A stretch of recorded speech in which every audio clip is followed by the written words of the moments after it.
pagi adik-adik kelas 9. Hari ini Bapak akan membahas tugas 2F yang kemarin yang sudah kita diskusikan dan kita simpulkan. Kita lihat yang nomor 1 ya. 5 benda yaitu A, B, C, D, dan E disusun sejajar. Jika benda A dan C tarik-menarik, B dan D tolak-menolak, A, D, dan E sejenis, maka jika D bermuatan positif, tentukan jenis muatan A, B, C, dan E serta gaya yang terjadi antara muatan C dan E. Nah, ini kita gambarkan dulu muatan A, B, C, D, E ya. Saya gambarkan gini muatannya. Ini ada 5 ya berarti ya. A, B, C, D, E ya kan. Ini muatan A, B, C, D, E. Oke. Nah, ini kita kata kuncinya ya dari sini. D bermuatan positif katanya ini. Ini D, ini muatan positif D-nya ini. Ya kan? Langsung aja D muatan. Oke. Tapi ditulis di sini A, D, E sejenis. Sejenis muatannya sama ya. Nah, kalau D bermuatan positif, tentu A dan E juga positif. Berarti A positif, E juga positif, ya kan? Oke, kan gampang ya.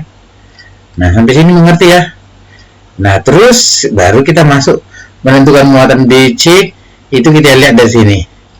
Dari keterangan ini, A dan C tarik-menarik.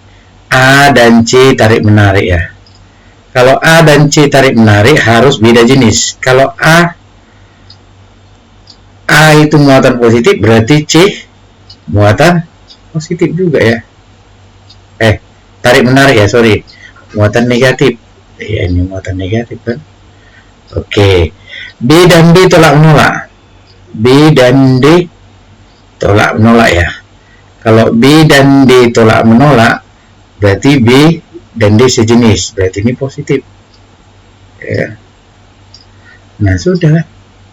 Berarti kalau ditanya apa muatan A? Positif. Muatan B? Positif. Muatan C? Negatif. Muatan E? Positif. Nah, interaksi antara C dan E. C muatan negatif ini. Ini C. Terus E muatan positif. Ini.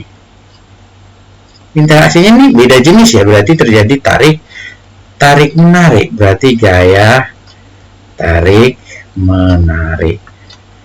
Karena beda jenis.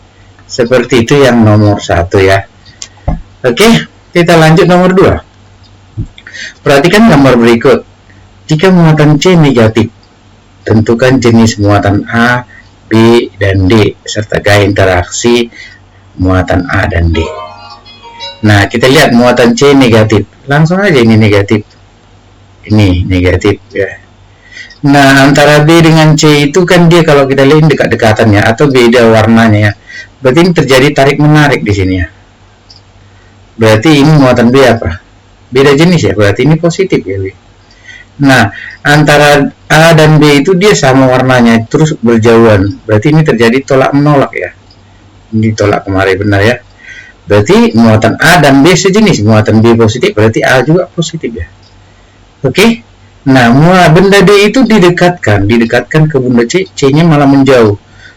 Berarti C dengan D sejenis. Berarti kalau C negatif, berarti D negatif juga. Oke, berarti sudah bisa ya. Tentukan jenis muatan A positif, B positif, dan D negatif. Apa gaya interaksi antara muatan A dan D? Kalau muatan A itu positif, ini A. D negatif. Berarti beda jenis ya.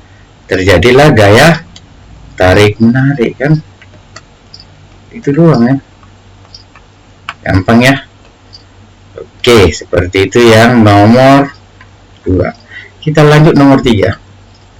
Perhatikan tabel berikut. Tentukan jenis muatan yang belum diketahui serta perpindahan elektronnya. Elektron itu pasti berpindah, coba diberi elektronnya. Ini berpindah dari benda bermuatan positif. Kenapa dia positif? Karena ini kehilangan elektron ke benda bermuatan negatif. Sini perpindahan elektron. Ya kan? Jadi positif memberikan elektronnya ke benda yang jadi bermuatan negatif ya, kelebihan elektron. Nah, kita lihat perpindahan B ke A. Berarti benda B pasti benda bermuatan positif. Nah, ini saya buat yang hitam warnanya ya. Bermuatan positif ini benda B ya. Ini benda A negatif ya kan? Karena benda elektron berpindah dari B ke A. Nah, sekarang C positif, D sudah pasti negatif dong kan? Berarti perpindahan elektronnya dari positif ke negatif, berarti dari C ke D. Berarti ini dari C ke D. D positif, udah pasti E negatif ya kan? Berarti perpindahan elektron dari D menuju ke E, dari positif menuju negatif. Berarti dari D menuju ke E. Dari C ke D, dari D ke E. Oke, seperti yang nomor 3 ya. Kita lanjut. Nomor 4 ini benar-benar diperhatikan. Ini konsep deret tribo ya. Deret tribo ini itu deret tribo itu sangat sering digunakan terutama untuk mempelajari jenis muatan benda-benda yang digosok. Jadi ini konsep menggosok dua benda bermuatan ya. Oke. Nah, tapi di sini kalau ini 0 titik 0 ya, titik 0 ya. Tapi bukan berarti harus 0. Pokoknya nanti di sini semakin ke atas dari titik 0 ini semakin most positif, semakin bermuatan positif. Artinya semakin mudah nanti ini melepaskan elektron ya. Melepaskan elektron. Jadi benda yang di atas itu. Kalau ini semakin negatif, semakin mudah menerima elektronnya. Kalau menerima elektron berarti kelebihan elektron dong ya. Oke. Nah, kita lihat. Pasti nanti benda yang dia bahan-bahannya, bahan-bahan yang ada di dalam triboelektrik ini, yang di atas itu pasti bermuatan positif, yang di bawahnya bermuatan negatif, kecenderungannya ya. Nah, kita lihat bahan rabbit fur. Rabbit fur itu bulu kelinci ya ini. Rabbit fur ini ya, udah saya tinggal. Terus digosok dengan mika. Mika itu ini di bawahnya ya ini. Berarti yang di atas itu ketika digosok ini ya, bahan yang di atas adalah rabbit fur, mika di bawahnya. Berarti kecenderungan rabbit fur itu bermuatan positif.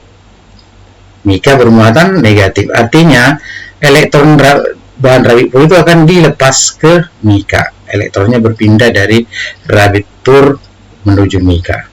Berarti nanti kalau dikatakan tentukan jenis muatan rabbit fur muatannya apa?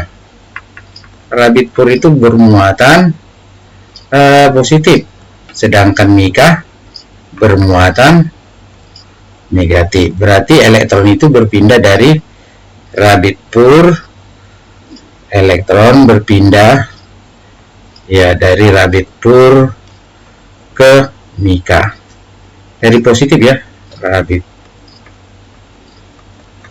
fur itu dia bulu kelinci ya, ke mika.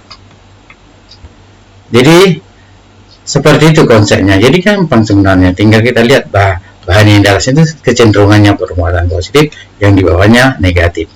Apakah semua benda nanti itu ketika digosok akan bermuatan? Belum tentu. Benda itu bermuatan ketika dia ada dalam deret triboelektrik. Kita lanjut nomor 5. Sama. Nomor 5 juga kaca dengan kain wol ya. Kaca itu dia di sini, gelas. Kaca gelas ya. Dengan wool ini, wol ya. Berarti kaca di atas ya. Berarti kaca itu kecenderungannya itu melepaskan elektron bermuatan positif nanti.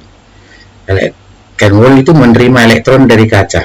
Berarti ini bermuatan negatif ya. Seperti itu. Berarti kecenderungan elektronnya berpindah dari kaca ke wol. Berarti nanti kaca itu bermuatan positif. Kain woolnya itu kecenderungannya menerima elektron bermuatan negatif.